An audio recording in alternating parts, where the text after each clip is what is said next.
I'm the manager of the International Vegetarian Union, which was founded in 1908. It's a union of all the national vegetarian societies all around the world. Greetings, conscientious viewers, and welcome to today's show featuring the International Vegetarian Union, or IVU. For the past 100 years, the non-profit International Vegetarian Union has worked to raise public awareness about the humane, healthy and sustainable plant-based diet. The organisation's activities include holding World Vegetarian Congresses, building vegetarian societies in various countries, arranging local events with vegetarian and vegan food, launching Veggie TV, and publishing and persuading other groups and government institutions about the necessity and environmental benefits of this cruelty-free lifestyle. One of the main aims of IVU is to support member societies and to support the creation of more societies. There are millions of individual vegetarians. We just think it's more effective if they can get together in groups and work together and help each other. And that is very much a part of what IVU is about, not just promoting vegetarianism, but promoting organised vegetarianism. The IVU has progressed to become the world's largest vegetarian organisation, represented on all continents. IVU has about 120 organisations which are members. We don't have any individual members. Individuals join local national vegetarian societies, and those societies come together to form IVU. We're everywhere, all around the world. We've got members in all countries. As for the benefits, it's about sharing. Groups don't join IVU for what they can get out of it. They join for what they can share. It's about being in contact and about working together. On this episode of Our Noble Lineage, we are delighted to introduce to you John Davis, esteemed manager, historian and webmaster of the International Vegetarian Union. Over the years, he has attended IVU events around the world, including Brazil, China, India, Germany, Italy, Kenya, Indonesia, Malaysia, Scotland, Singapore, Spain, Switzerland, Thailand and the United Arab Emirates. A pioneer in utilising the internet to promote vegetarianism in the mid-1990s, Mr. Davis developed an online network of all vegetarian societies and collected information on the history of vegetarianism. I got on the internet in 1994. And immediately, the first thing I wanted to do was make contact with other vegetarians. We started putting together some email systems, very primitive websites that were around at that time. And we put together an email group of all the vegetarians and vegans that we knew about all around the world who were actually doing something on the internet. There were 12 of us in the entire world in 1994. Very small. We had one of the guys set up a page which was an index to all the vegetarian information on the internet. It fitted on one page. So it was very small, very simple. We started putting together websites for several of the societies in the UK, because most of us were in the UK, some in the USA and Canada. I started running the website for the Vegetarian Society UK in January 1995.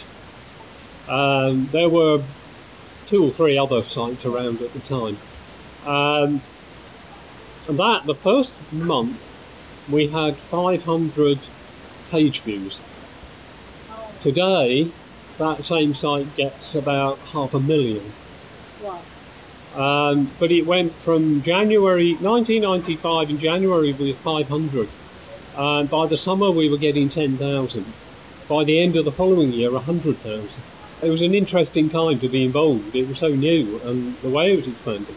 I got involved with IVU towards the end of 1995, set up the first IVU website. I've been running that one ever since. That's still going. Yeah. IVU.org. As IVU's webmaster, John is responsible for developing and maintaining the organisation's website, which has grown immensely. In the course of a decade and a half, his one-page index of vegetarian information has expanded into 10,000 historical files of vegetarianism on the IVU website. Throughout this time, John Davis was engaged in library and online research on the history of vegetarianism. According to John's research, the earliest records of vegetarianism came from ancient India and ancient Greece in the 6th century BCE. The noble lineage of vegetarianism was adopted by ancient luminaries, including Buddha, India's King Asoka, and renowned Greek philosophers.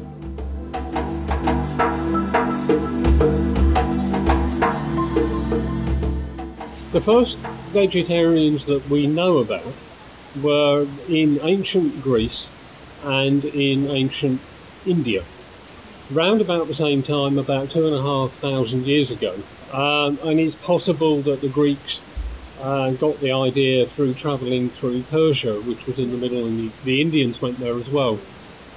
We don't really know whether there was any connection between them or whether they were completely separate. What we do know that Zoroaster in Persia was also arguing in favour of vegetarianism. And we know the ancient Greeks went to Persia. I think the ancient Indians went to Persia, so the ideas may have crossed over through the middle of what is now Iran. It could have been a central point for them. Well, in the early days, when it was Persia, certainly Zoroastrians were largely vegetarian. That's gone over, I think now Parsis in Mumbai are descended from Zoroastrians in Persia.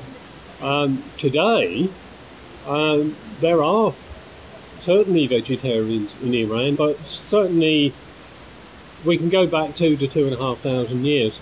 And from the Greeks through to the Roman Empire, some of the Roman emperors in the 1st century AD were vegetarians. We go back a long way. In the early, well, the main character was Pythagoras, who most people know through his mathematical theorem of the square of the hypotenuse. But Pythagoras was also a philosopher and a teacher, and he, the fundamental part of his philosophy was vegetarianism. And some of the others who came later, people like Plato, were thought to be vegetarian. He was certainly talking along those lines. And one or two of the Roman emperors followed the same ideas. As a worldwide organisation, the International Vegetarian Union includes among its ideals the principles of spiritual and humane traditions from many cultures. In fact, the group's central concept of vegetarianism was based on the ancient Greek philosophy of Pythagoras, who emphasised the kinship of all nature. Over in India, the Buddha was vegetarian, and you have King Asoka of India, who's the Buddhist king of India, 700 years BC, who was, we know he was completely vegetarian. He left engraved pillars all over India with messages on it about being vegetarian. The ideas and the practices of non-violence towards animals continue to be promoted by the religious groups in the East. In the West, however, vegetarianism took a different turn. One thing is for certain, this venerable way of living has been a mainstay in history for as long as it has been documented. In the East, vegetarianism continued because of the religion, whether Hindu or Buddhist. There was continuity for 2,000 years. In the West, vegetarianism almost disappeared when the Roman became Christian. Some Christians are vegetarian, but they don't promote it in the way that Hindus and Buddhists do. It began to come back in the 14th, 15th centuries, partly Europeans rediscovering the ancient Greek and Roman ideas, and partly travelling to the East and discovering India and Hindus and Buddhists and picking up their ideas. There was a gradual increase in individuals in the 18th century, But then in the 19th century, there were quite a lot more, and they began to organise.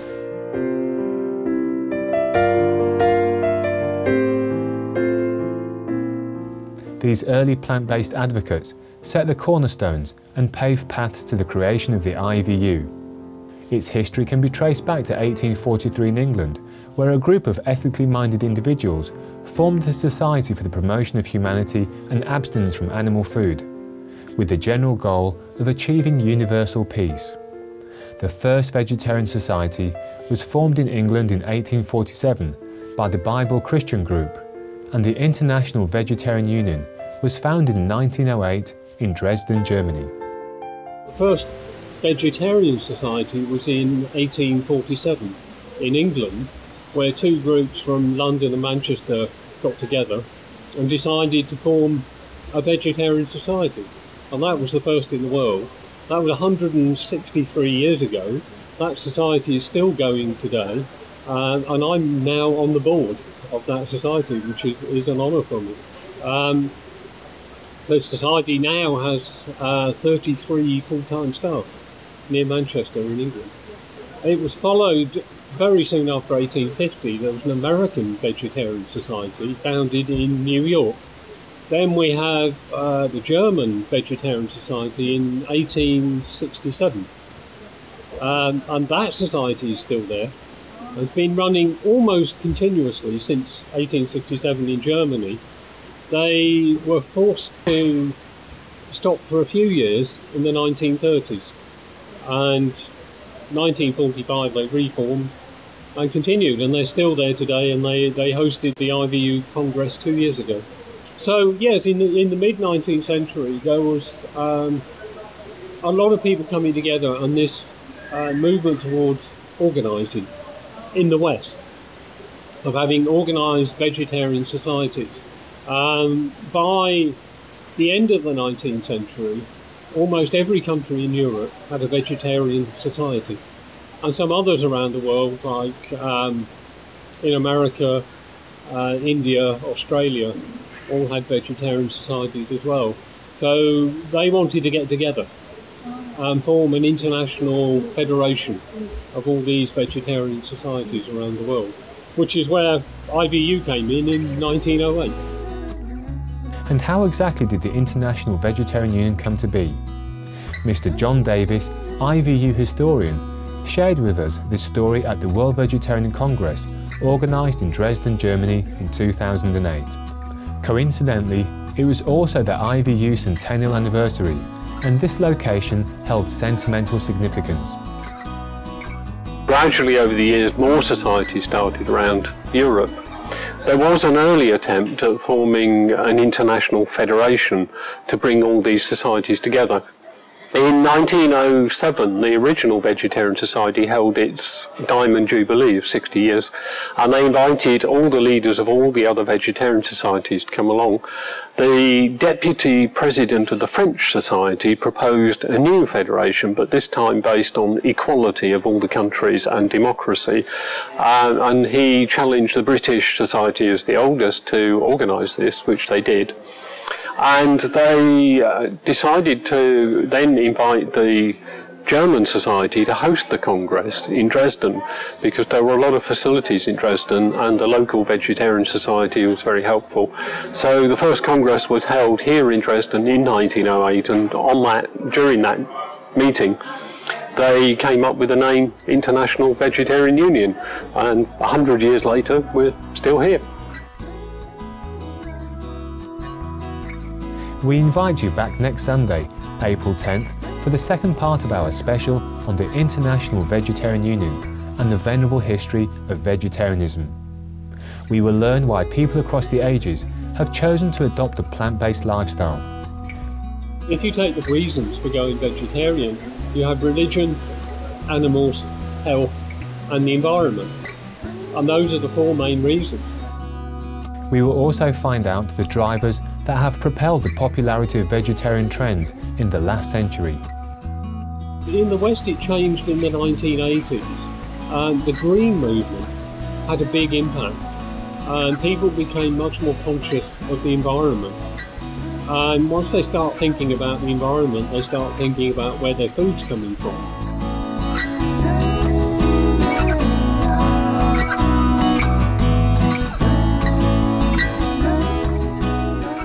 Blessed viewers, thank you for your company today on our noble lineage. Between Master and Disciples is up next here on Supreme Master Television. May benevolent choices and kind deeds guide your life always. Hey, I'm John Davis. You're watching me on Supreme Master Television. Be veg, go green to save the planet.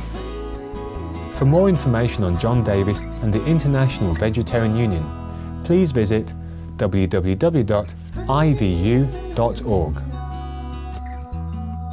For more details, please visit www.suprememastertv.com/NL.